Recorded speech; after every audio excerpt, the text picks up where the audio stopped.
Hello friends, welcome to our YouTube channel. આજે ફરી એકવાર તમારા માટે સારી એવી ઇન્ફોર્મેશન લઈને આપણે આવી ગયા છીએ।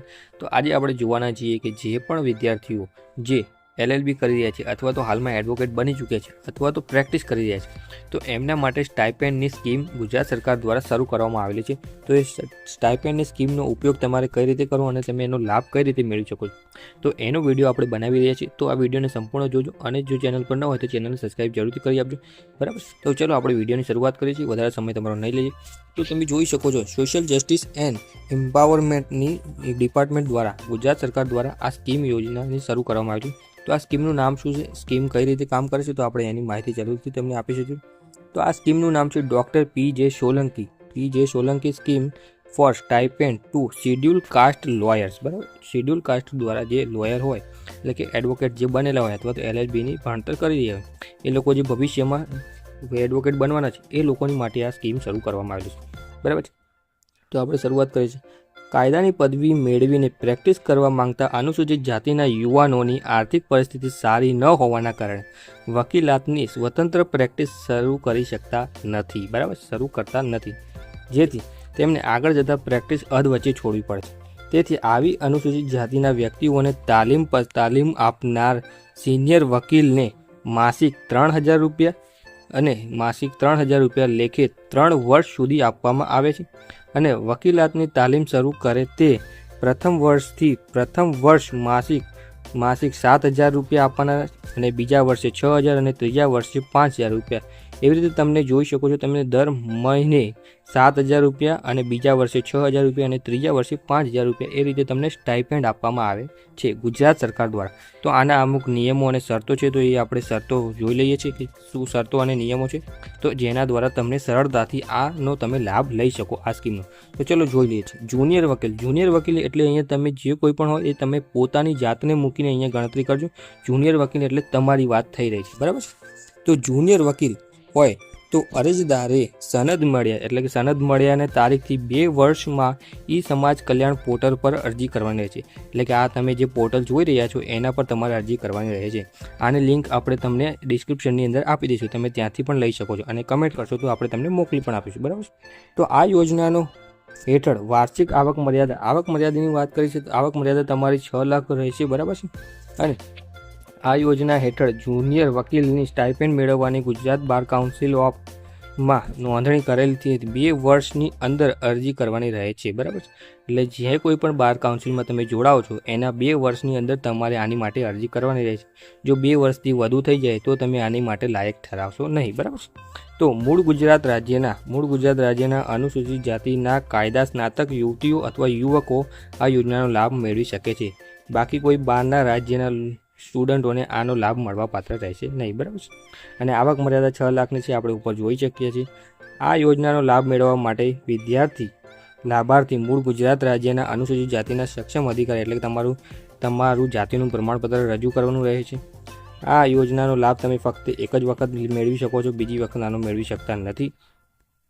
અને જુનિયર વકીલના હાથની જે પ્રેક્ટિસ કરતા હોય તેઓ દર 3 માસે જે તે જુનિયર વકીલ દ્વારા પ્રેક્ટિસ કરાવવામાં આવી છે તેવું પ્રમાણપત્ર સંબંધિત જિલ્લા નાયબ નિયામકને રજૂ કરવાનું રહે છે, બરાબર। તમે અહીં જોઈ શકો છો, આ ખાસ જોવાની વાત છે।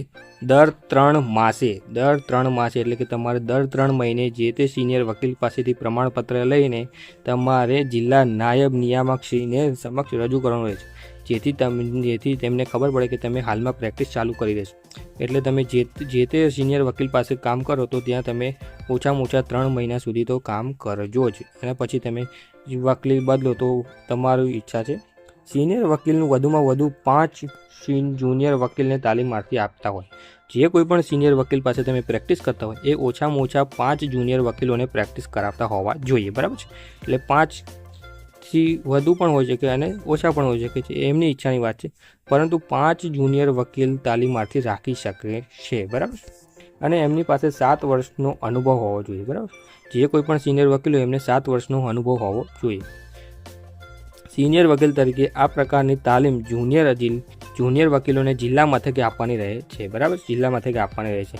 આ યોજના હેઠળ ફાળવેલ કુલ લક્ષ્યાંક પૈકી કુલ લક્ષ્યાંક પૈકી દિવ્યાંગને 5% અનામત રાખેલી રહી છે અને એમની માટે આવક મર્યાદા રાખવામાં આવેલી નથી. કોઈ પણ આવક મર્યાદા દિવ્યાંગ વ્યક્તિઓ આના માટે અપ્લાય કરી શકે છે. અને જુનિયર વકીલ તથા સિનિયર વકીલનું EKYC ફરજિયાત કરાયેલું હોવું જોઈએ. બરાબર. હવે આને આપણે તમે જોઈ શકીએ છીએ કે આપણે માહિતી જોઈ લીધી. તો એની માટે તમારે રજૂ કરવાના ડોક્યુમેન્ટની આપણે વાત કરીએ કે તમારે ડોક્યુમેન્ટ શું આપવાના રહે છે. તો આ તમે જોઈ શકો છો. જુનિયર વકીલ એટલે તમારે પોતાની વસ્તુ આપવાની રહેશે. જે પણ આના માટે અપ્લાય કરી રહ્યા છે એ લોકોને આપવાની. તમારે કોઈ બીજા મિત્રને આપવાનું તો એની બધી માહિતી અહીંયા આપવાની રહેશે. જુનિયર વકીલનું આધાર કાર્ડ એટલે કે તમારું પોતાનું આધાર કાર્ડ. જુનિયર વકીલનો જાતિનો દાખલો એટલે તમારું જાતિનો દાખલો. બરાબર છે. શાળા છોડ્યાનું પ્રમાણપત્ર એટલે LC. થર્ડ LLBની માર્કશીટ એટલે કે થર્ડ LLBની માર્કશીટ એટલે તમારું છેલ્લી માર્કશીટ. બરાબર છે. અને જુનિયર વકીલના સનદ અથવા એનરોલમેન્ટ નંબર એટલે તમારું સનદની ઝેરોક્સ આપવાની અથવા તો એનરોલમેન્ટ નંબરની તારીખ આપવાની. બરાબર. રહેઠાણનો પુરાવો એટલે કે તમારી લાઇટ બિલ, લાઇસન્સ, ભાડા કરાર, ચૂંટણી કાર્ડ અથવા તો રેશન કાર્ડ કોઈ પણ એક વસ્તુ તમારે અહીંયા આપવાની રહે છે. જુનિયર વકીલનું બાર કાઉન્સિલનું પ્રમાણપત્ર ઓળખ કાર્ડ એટલે કે ID કાર્ડ. તમારું બાર કાઉન્સિલમાં તમે જ્યાં પણ રજીસ્ટર કરાવ્યું એનું તમારે I કાર્ડ આપવાનું રહે છે. તમારી બેંકની પાસબુકની નકલ અથવા તો ચેક અથવા તો વકીલ તમારા નામનું હોવું જોઈએ. બરાબર.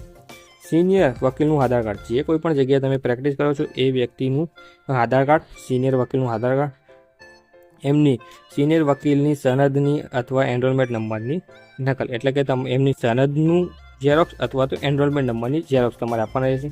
સિનિયર વકીલ કયા બાર કાઉન્સિલનું એમનું ID કાર્ડ આપવાનું છે. બાર કાઉન્સિલનું ID કાર્ડ. એમને 7 વર્ષનો અનુભવ છે તેવું તેમનું પ્રમાણપત્ર આપવાનું રહે છે. બરાબર છે. તેમની લેખિતમાં આપેલું રહે છે કે હું 7 વર્ષથી અનુભવ છું. જેટલા જૂના હોય એટલા વર્ષનું અનુભવનું પ્રમાણપત્ર તમારે આપવાનું રહે છે. આની અંદર અપલોડ કરવાનું રહે છે કદાચ ઓનલાઈન. તો વકીલના હાથ નીચે કે હાલમાં કેટલા જુનિયર વકીલો તાલીમ લે છે તે અંગેની લેખિતમાં વિગતો જે તે સિનિયર વકીલ પાસેથી લેખિતમાં પ્રમાણપત્ર મેળવવું. બરાબર. લેખિતમાં લેવાનું રહેશે કે હાલમાં સિનિયર વકીલ પાસે કેટલા જુનિયર વકીલો તાલીમ લઈ રહ્યા છે. બરાબર. જેટલા પણ હોઈ શકે એનું એમને તમારે લેખિતમાં લઈને આની અંદર રજૂ કરવાનું રહે છે. બરાબર છે. ડોક્યુમેન્ટ તરીકે સિનિયર વકીલનું તાલીમ આપવા અંગેનું સંમતિપત્ર. સિનિયર વકીલ પાસેથી સંમતિપત્ર લેવાનું છે કે આ સિનિયર વકીલ જુનિયર વકીલને તાલીમ આપવા મંજૂર છે, પોતાની મરજીથી તાલીમ આપી રહ્યા છે. બરાબર છે. તેથી સિનિયર વકીલને પણ 3000 રૂપિયા દર મહિને મળી રહ્યા છે. બરાબર છે. એટલે સિનિયર વકીલ કોઈ ના નહીં પાડે. બરાબર છે. તમને પ્રેક્ટિસ માટે તો બેંક પાસબુકની ઝેરોક્સ અથવા તો કેન્સલ ચેક જે સિનિયર વકીલના નામનું હોય તે. બરાબર છે. તમે જોઈ શકો છો આ પ્રકારની હતી માહિતી. આ ડોક્યુમેન્ટ છે જરૂરી અને આ એની માહિતી છે. તો આપણે તમને બધી જ માહિતી આપી દીધી છે.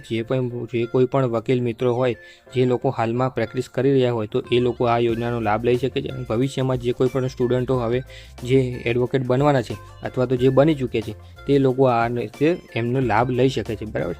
તો જે કોઈ પણ તમને પ્રશ્ન જણાય તો તમને કોમેન્ટ કરી શકો છો અને આપણે આની લિંક તમને ડિસ્ક્રિપ્શનમાં આપી દઈશું. અને આની માટે રજિસ્ટ્રેશન કઈ રીતે કરવું, અપ્લાય કઈ રીતે કરવું તો એનો પણ આપણે અલગથી વિડીયો આગળ જતાં બનાવીશું. જો જરૂર જણાશે તો કોઈ પણ પ્રકારનો પ્રશ્ન હોય તો કમેન્ટ કરી શકો છો. અને ચેનલ પર નવા હોય તો ચેનલને સબસ્ક્રાઈબ જરૂરથી કરી આપજો. બરાબર છે.